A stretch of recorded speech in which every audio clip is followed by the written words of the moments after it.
ವಿಶ್ವವಾರ್ತೆಯ ಎಲ್ಲ ವೀಕ್ಷಕರಿಗೆ ಮಕರ ಸಂಕ್ರಾಂತಿ ಹಬ್ಬದ ಶುಭಾಶಯಗಳು. ಹಳ್ಳಿಗಳ ದೇಶ ಭಾರತದಲ್ಲಿ, ಅದರಲ್ಲೂ ಮುಖ್ಯವಾಗಿ ಕರ್ನಾಟಕದಲ್ಲಿ ಸಂಕ್ರಾಂತಿಯನ್ನ ಸುಗ್ಗಿ ಹಬ್ಬ ಅಂತ ಕರೀತಾರೆ. ಹಾಗೆಯೇ ಮಕರ ಸಂಕ್ರಾಂತಿ ಹಬ್ಬ ಹೆಸರಿನಲ್ಲಿ ಆಚರಿಸಲ್ಪಡುವ ಸಂಕ್ರಾಂತಿ ಹಬ್ಬವನ್ನು ದೇಶದ ಒಂದೊಂದು ಕಡೆ ಒಂದೊಂದು ಹೆಸರಿನಲ್ಲಿ ಆಚರಿಸ್ತಾರೆ. ಪಕ್ಕದ ತಮಿಳುನಾಡಿನಲ್ಲಿ ಸಂಕ್ರಾಂತಿ ಹಬ್ಬವನ್ನು ಪೊಂಗಲ್ ಹಬ್ಬ ಎಂದು, ಪಂಜಾಬ್ನಲ್ಲಿ ಸಂಕ್ರಾಂತಿಯನ್ನು ಲೋಹ್ರಿ ಎಂದು, ಪಶ್ಚಿಮ ಬಂಗಾಳ ಮತ್ತು ಅಸ್ಸಾಂಗಳಲ್ಲಿ ಬಿಹು ಎಂಬ ಹೆಸರಿನಲ್ಲೂ, ಗುಜರಾತ್ ಮತ್ತು ರಾಜಸ್ಥಾನಗಳಲ್ಲಿ ಗಾಳಿಪಟ ಹಾರಿಸುವ ಹಬ್ಬ ಎಂಬುದಾಗಿ, ಕೇರಳದಲ್ಲಿ ಮಕರ ವಿಳಕ್ಕು ಅಥವಾ ಮಕರ ಜ್ಯೋತಿ ಎಂಬ ಹೆಸರಲ್ಲಿ, ಕರ್ನಾಟಕ, ಆಂಧ್ರ, ಬಿಹಾರ, ಮಹಾರಾಷ್ಟ್ರ, ಗೋವಾ ಈ ಕಡೆ ಮಕರ ಸಂಕ್ರಾಂತಿ ಎಂಬ ಹೆಸರಲ್ಲೇ ಆಚರಿಸ್ತಾರೆ. ಇನ್ನು ಮಕರ ಸಂಕ್ರಾಂತಿ ಹಬ್ಬದಂದೇ ಪವಿತ್ರ ಸ್ಥಳಗಳಾದ ಅಂದರೆ ತ್ರಿವೇಣಿ ಸಂಗಮವಾದ ಪ್ರಯಾಗ, ಹರಿದ್ವಾರ, ಉಜ್ಜಯಿನಿ, ನಾಸಿಕ್ಗಳಲ್ಲಿ ಮೇಳಗಳ ಹೆಸರಲ್ಲಿ ಆಚರಿಸ್ತಾರೆ. 6 ವರ್ಷಗಳಿಗೊಮ್ಮೆ ಆಚರಿಸಲ್ಪಡುವ ಅರ್ಧ ಕುಂಭಮೇಳ, 12 ವರ್ಷಗಳಿಗೊಮ್ಮೆ ಆಚರಿಸಲ್ಪಡುವ ಪೂರ್ಣ ಕುಂಭಮೇಳ, ಹಾಗೆಯೇ 144 ವರ್ಷಗಳಿಗೊಮ್ಮೆ ಆಚರಿಸಲ್ಪಡುವ ಮಹಾ ಕುಂಭಮೇಳಗಳು ನಡೆಯೋದು ಮಕರ ಸಂಕ್ರಾಂತಿ ಹಬ್ಬದ ದಿನದಂದೇ. ಅಂದರೆ ಸೂರ್ಯ ದಿಕ್ಕನ್ನ ಬದಲಾಯಿಸ್ತಾನೆ ಅಂತಕ್ಕಂತಹ ನಂಬಿಕೆ ಅನೇಕ ವರ್ಷಗಳಿಂದ ಆಚರಿಸಲಾಗ್ತಾ ಇದೆ. ಈ ವರ್ಷ ಉತ್ತರ ಪ್ರದೇಶದ ಪ್ರಯಾಗದಲ್ಲಿ 144 ವರ್ಷಗಳಿಗೊಮ್ಮೆ ಆಚರಿಸಲ್ಪಡುವ ಮಹಾ ಕುಂಭಮೇಳವನ್ನು ಏರ್ಪಡಿಸಲಾಗಿದ್ದು 45ಕ್ಕೂ ಹೆಚ್ಚು ಕೋಟಿ ಜನ ಈ ಕುಂಭಮೇಳಕ್ಕೆ ಸಾಕ್ಷಿಯಾಗಲಿದ್ದಾರೆ. ಇಂತಹ ಹಿನ್ನೆಲೆಯ ಮಕರ ಸಂಕ್ರಾಂತಿ ಹಬ್ಬವನ್ನು, ಗ್ರಾಮೀಣ ಸೊಗಡಿನ ಈ ಹಬ್ಬವನ್ನು ಬೆಂಗಳೂರು ನಗರ ಜಿಲ್ಲೆ ಯಲಹಂಕದ ಸಿಂಗನಾಯಕನಹಳ್ಳಿ ಗ್ರಾಮದಲ್ಲಿ ಅತ್ಯಂತ ಅರ್ಥಪೂರ್ಣವಾಗಿ ಆಚರಿಸಲಾಯಿತು.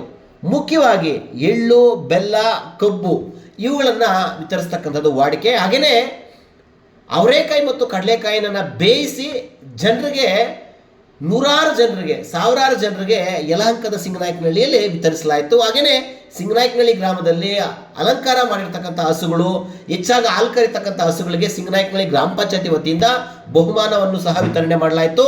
ಅಲಂಕಾರಗೊಂಡಂಥ ಹಸುಗಳನ್ನು ಸಂಜೆ ಸೂರ್ಯ ಮುಳುಗುವ ಸಮಯದಲ್ಲಿ ಬೆಂಕಿ ಹಾಯಿಸ್ತಕ್ಕಂಥ ಪದ್ಧತಿ ಅನೇಕ ವರ್ಷಗಳಿಂದ ನಡ್ಕೊಂಡು ಬರ್ತಾ ಇದ್ದು, ಈ ವರ್ಷವೂ ಸಹ ಬೆಂಕಿಯನ್ನು ಹಾಯಿಸಿ ಹಸುಗಳನ್ನು ಬೆಂಕಿ ಮೂಲಕ ಮನೆಗಳಿಗೆ ಸೇರಿಸ್ತಕ್ಕಂಥ ಕೆಲಸನೂ ಆಯಿತು.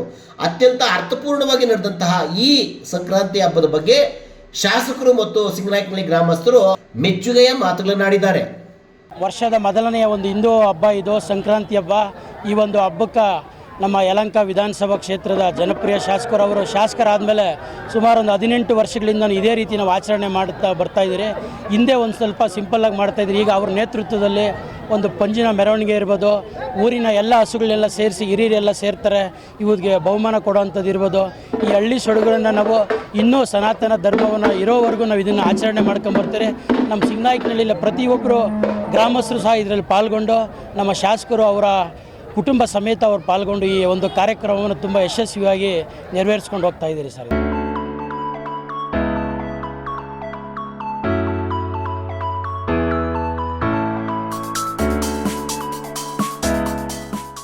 ಇದು ದೇಶದಲ್ಲಿ ಅತ್ಯಂತ ಶ್ರೇಷ್ಠವಾದಂಥ ಹಬ್ಬ.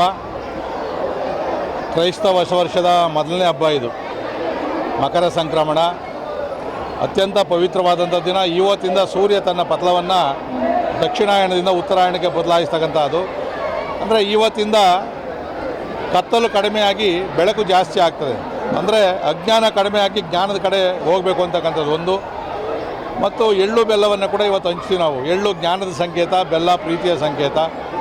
ಜೊತೆಯಲ್ಲಿ ಪವಿತ್ರವಾದಂಥ ನಮ್ಮ ಗೋವುಗಳನ್ನು ಕೂಡ ಪೂಜೆ ಮಾಡ್ತಕ್ಕಂಥದ್ದು. ಯಾಕಂದರೆ ನಮ್ಮ ರೈತರಿಗೆ ಪುರಾತನ ಕಾಲದಿಂದ ಕೂಡ ಆಶ್ರಯದಾತವಾಗಿರ್ತಕ್ಕಂಥ, ನಮ್ಮ ಬದುಕನ್ನು ಕಟ್ಟಿಕೊಳ್ಳಲು ಅವಕಾಶ ಕೊಟ್ಟಿರ್ತಕ್ಕಂಥ, ವ್ಯವಸಾಯಕ್ಕೆ ನಮಗೆ ಸಹಾಯ ಮಾಡಿರ್ತಕ್ಕಂಥ ಪಶುಗಳ ಪೂಜೆಯನ್ನು ಮಾಡಿ ಕಿಚ್ಚಾಯಿಸ್ತಕ್ಕಂಥ ಕೆಲಸವನ್ನು ಕೂಡ ನಾವು ಮಾಡ್ತಾಯಿದ್ದೀವಿ. ಇದು ಕೆಲವು ಕಡೆ ಭಾಳ ದೊಡ್ಡ ಮಟ್ಟದಲ್ಲಿ ನಡೀತದೆ, ಆಂಧ್ರ, ತಮಿಳುನಾಡು ಈ ಕಡೆ ಎಲ್ಲ ಕೂಡ. ಮತ್ತು ಇವತ್ತು ವಿಶೇಷ ಏನು ಅಂದರೆ ನಿನ್ನೆಯಿಂದ ಮಹಾ ಕುಂಭಮೇಳ ಕೂಡ ಪ್ರಯಾಗದಲ್ಲಿ ನಡೀತಾ ಇರ್ತಕ್ಕಂಥದ್ದು. 144 ವರ್ಷಕ್ಕೊಂದ್ಸರಿ ಬರ್ತಕ್ಕಂಥದ್ದು. ಈ ಥರ ನಮ್ಮ ಹಿಂದೂ ಧರ್ಮದಲ್ಲಿ ಅನೇಕ ಆಚರಣೆಗಳಿದೆ. ಪ್ರತಿಯೊಂದಕ್ಕೂ ಕೂಡ ಅರ್ಥ ಇದೆ. ಯಾವುದು ಕೂಡ ಮೂಢನಂಬಿಕೆಯಿಂದ ಮಾಡ್ತಕ್ಕಂಥದ್ದೆಲ್ಲ ಕೂಡ ಆ ಕಾಲದಲ್ಲೇ ಸೂರ್ಯನ ಪಥವನ್ನು ಬದಲಾಯಿಸ್ತಕ್ಕಂಥದ್ದನ್ನು ನಮ್ಮ ಋಷಿಮುನಿಗಳು, ನಮ್ಮ ಹಿರಿಯರು ಕಂಡುಹಿಡಿದಿರ್ತಕ್ಕಂಥದ್ದು. ಸೊ ಈ ಥರ ಅತ್ಯಂತ ಅನೇಕ ವಿಶೇಷತೆಗಳನ್ನು ಕೊಟ್ಟಿರ್ತಕ್ಕಂಥ ಈ ಹಬ್ಬವನ್ನು ಸಿಂಗನಾಯಕನಹಳ್ಳಿ ಭಾಳ ವರ್ಷಗಳಿಂದ ಕೂಡ ಆಚರಣೆ ಮಾಡ್ತಾಯಿದ್ದಾರೆ. ಈ ವರ್ಷ ಸ್ವಲ್ಪ ವಿಶೇಷವಾಗಿ ದೊಡ್ಡ ಸಂಖ್ಯೆಯಲ್ಲಿ ಸೇರಿ ನಮ್ಮ ಊರಲ್ಲಿರ್ತಕ್ಕಂಥ ಎಲ್ಲ ಪಶುಗಳಿಗೆ ಬಹುಮಾನವನ್ನು ಕೊಡ್ತಕ್ಕಂಥದ್ದು, ಬೆಳಗ್ಗೆಯಿಂದನೇ ಅವರೆಕಾಯಿ ಕಡಲೆಕಾಯಿಯನ್ನು ಎಲ್ಲರಿಗೂ ಹಂಚ್ತಕ್ಕಂಥದ್ದು, ಈಗ ಕಿಚ್ಚನ್ನು ಹಾಯಿಸ್ತಕ್ಕಂಥದ್ದು, ಇದು ನಮಗೆ ಸಂಭ್ರಮವನ್ನು ತರ್ತಕ್ಕಂಥ ಹಬ್ಬ. ಇದು ಯಾವತ್ತೂ ಕೂಡ ನಿಲ್ಲಬಾರ್ದು. ಇನ್ನೂ ದೊಡ್ಡ ಮಟ್ಟದಲ್ಲಿ ಆ ನಗರೀಕರಣ ಆದರೂ ಕೂಡ ನಮ್ಮ ಸಂಪ್ರದಾಯವನ್ನು ಬಿಡಬಾರ್ದು.